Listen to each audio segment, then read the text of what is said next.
Dear students, Assalamu alaikum. In the previous lecture, we studied spermatogenesis, formation and maturation of sperm. In this lecture, we will study the functions of seminal vesicles, prostate gland, semen, capacitation, factors affecting male fertility, and male sex hormones. So let's begin with the functions of seminal vesicles.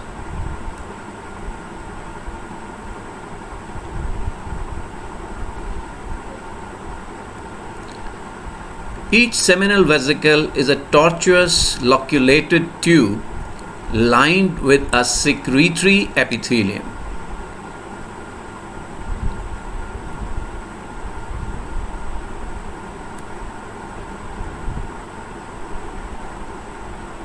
The figure shows the position of ampulla of vas deferens, seminal vesicles, and the prostate gland.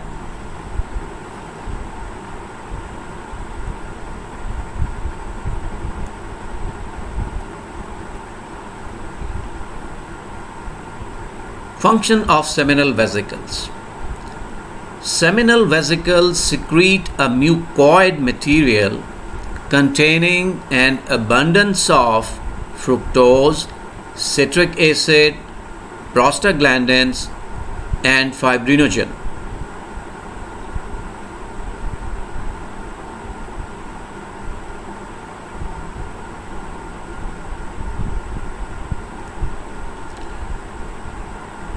The prostaglandins in the seminal vesicle secretions aid fertilization, number one, by reacting with the female cervical mucus, making it more receptive to sperm movement, and number two, by causing backward reverse peristaltic contractions in the uterus and fallopian tubes to move the sperm toward the ovaries.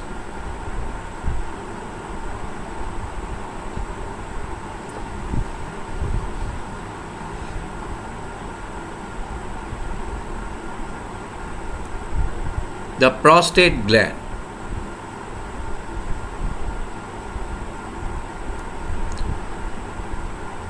Function of the prostate gland.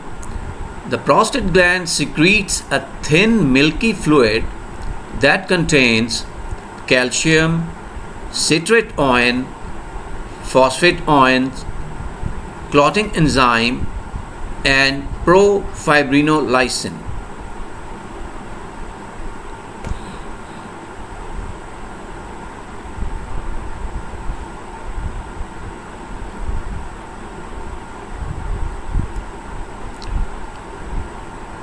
An alkaline prostatic fluid is important for fertilization of the ovum because the fluid of the vas deferens is acidic due to the presence of citric acid and various metabolic end products of the sperm.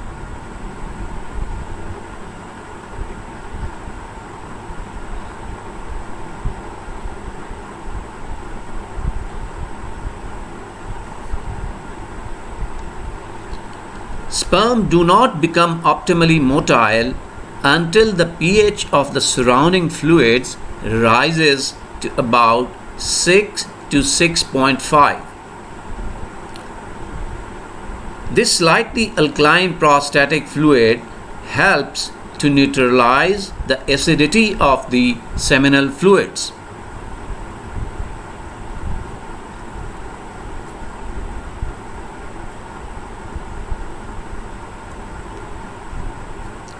Now let's study the semen, its composition,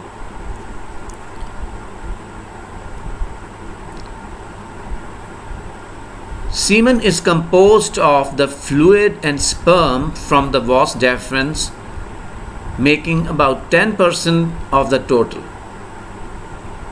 fluid from the seminal vesicles make about 60%, and this gives the semen a mucoid consistency. Fluid from the prostate gland makes up about 30% of the semen, and it gives the semen a milky appearance.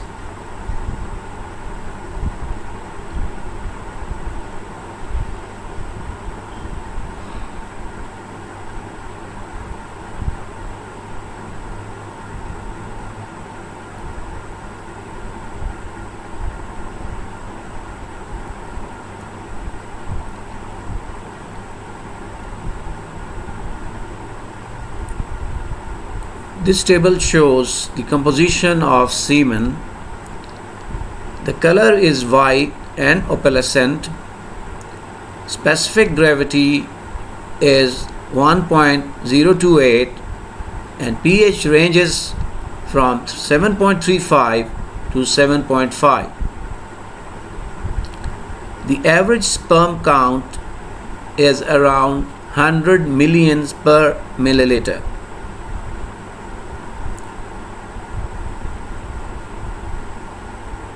Other components coming from seminal vesicles include fructose, phosphorylcholine, ascorbic acid, flavins, and prostaglandins.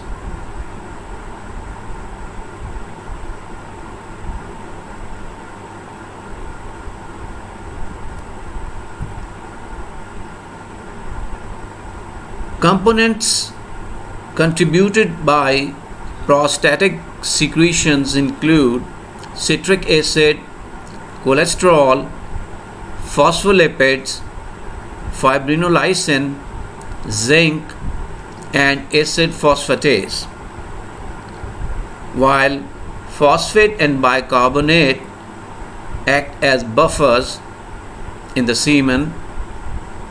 Semen also contains hyaluronidase.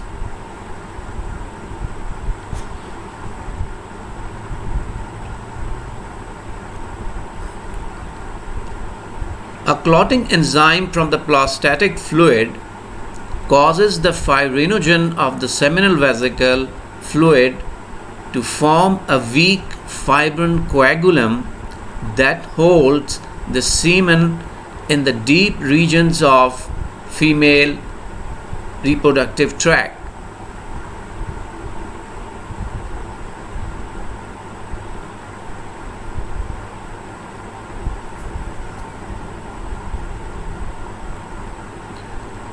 The coagulum dissolves during the next 15 to 30 minutes because of lysis by fibrinolysin formed from the prostatic profibrinolysin, and as the coagulum dissolves, the sperm become highly motile.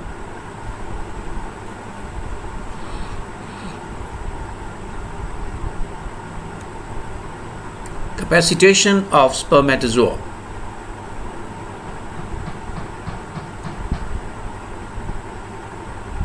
The activity of spermatozoa is held in check by multiple inhibitory factors secreted by the male genital duct epithelia.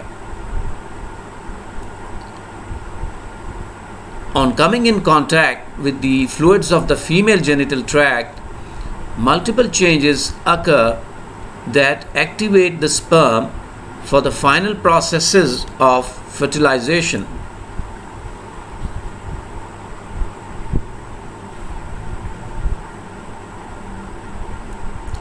These collective changes are called capacitation of the spermatozoa.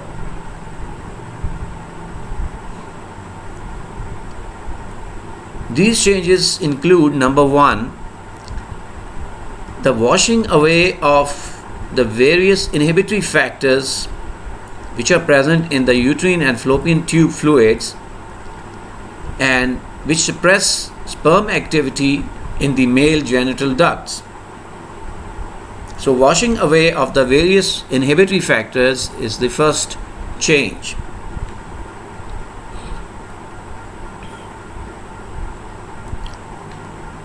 Number 2, during capacitation, the sperm lose the excess cholesterol in the acrosome membrane. In so doing, the membrane becomes much weaker.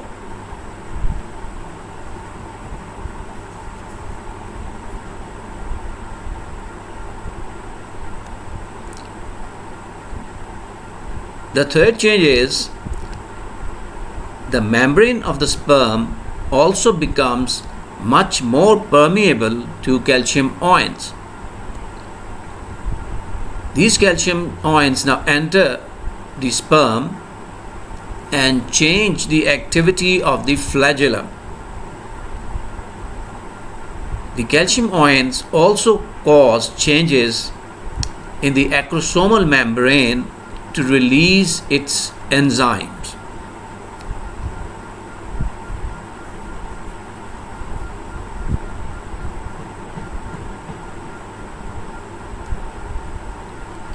The acrosome reaction. When the ovum is expelled from the ovarian follicle into the fallopian tube, it still carries with it multiple layers of granulosa cells.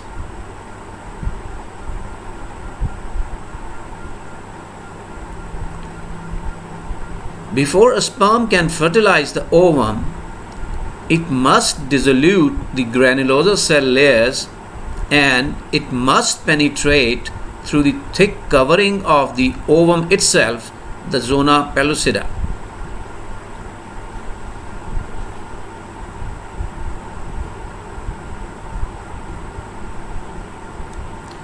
To achieve this, the stored enzymes in the acrosome begin to be released.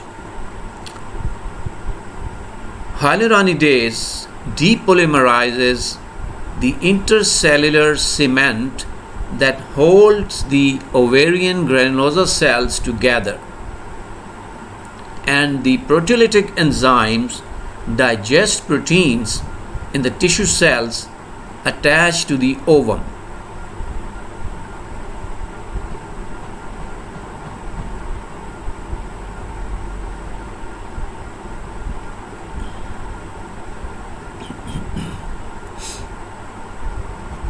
When the sperm reaches the zona pellucida of the ovum, the entire acrosome rapidly dissolves and all the acrosomal enzymes are released.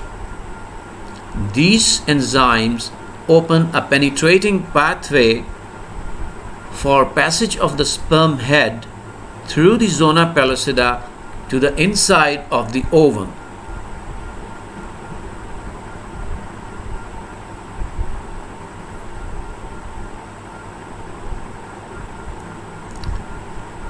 Within 30 minutes, the cell membranes of the sperm head and of the oocyte fuse with each other to form a single cell. At the same time, the genetic material of the sperm and the oocyte combine, leading to fertilization. All these steps comprise the acrosome reaction.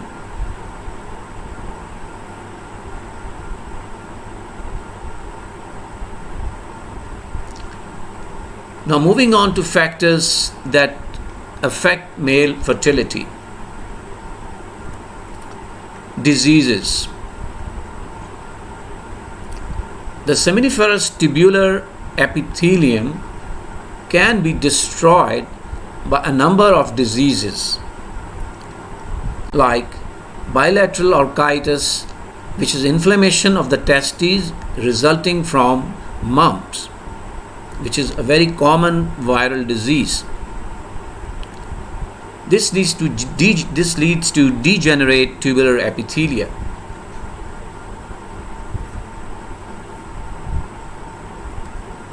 Excessive temperature. Increasing the temperature of the testes can prevent spermatogenesis by causing degeneration of cells of the seminiferous tubules and the spermatogonium.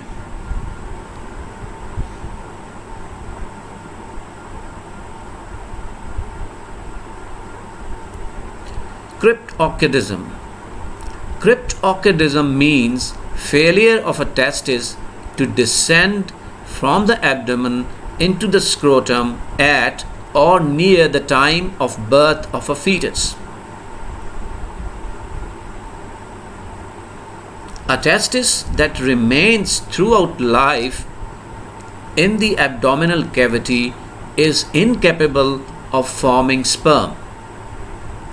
The tubular epithelium becomes degenerate, leaving only the interstitial structures of the testes.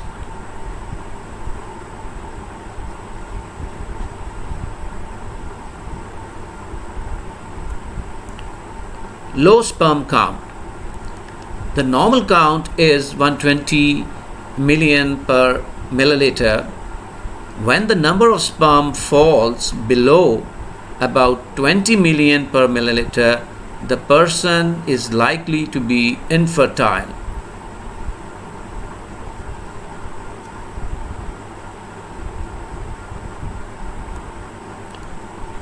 Abnormal morphology. Occasionally, a man has a normal number of sperm but is still infertile. The cause is that about half of the sperm are found to be abnormal physically. For example, they may be having two heads, or abnormally shaped heads, or abnormal tails.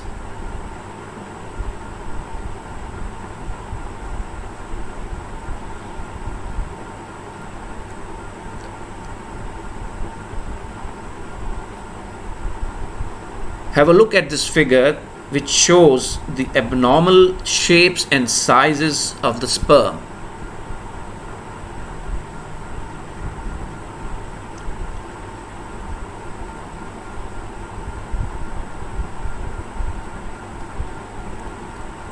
Now let's begin the study of male sex hormones.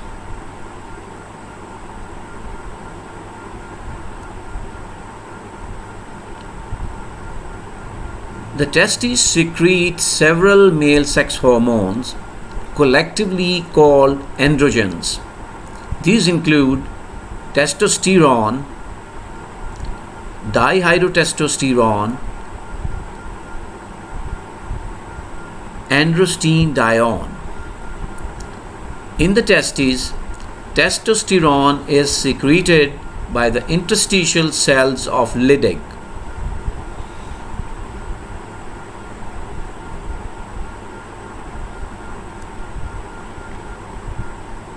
This figure shows the Leydig cells located in the interstitial spaces between the seminiferous tubules.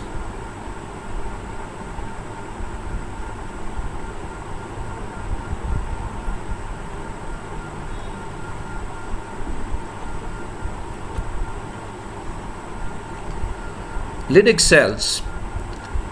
Leydig cells are non-existent in the testes during childhood. Therefore, the testes during childhood secrete almost no testosterone. Leydig cells are numerous in the newborn male infant for the first few months of life, and also in the adult male after puberty. And at both these times, the testes secrete large quantities of testosterone.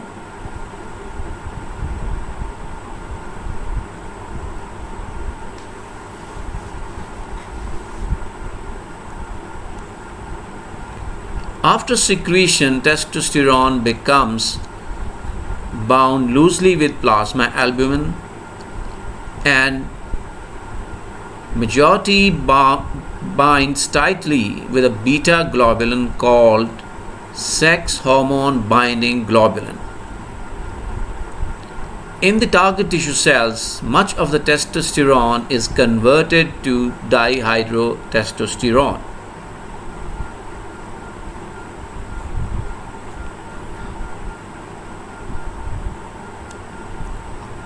The testosterone that does not become fixed to the tissues is rapidly converted mainly by the liver into androsterone and dihydroepiandrosterone.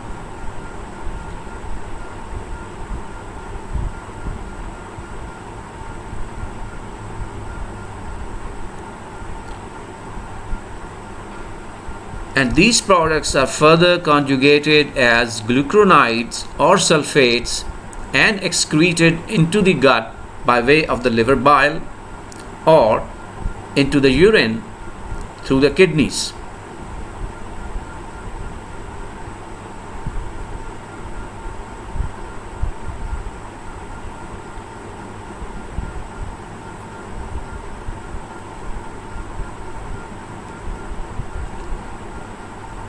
In addition to testosterone, small amounts of estrogens are also formed in the male. The sources of estrogens in the male include the Sertoli cells, which form estrogen by converting testosterone to estradiol.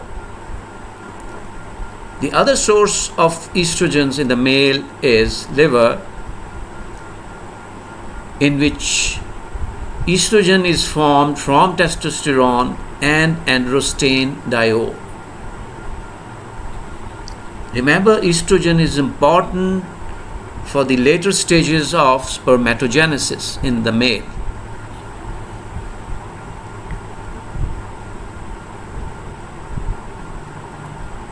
This concludes today's lecture.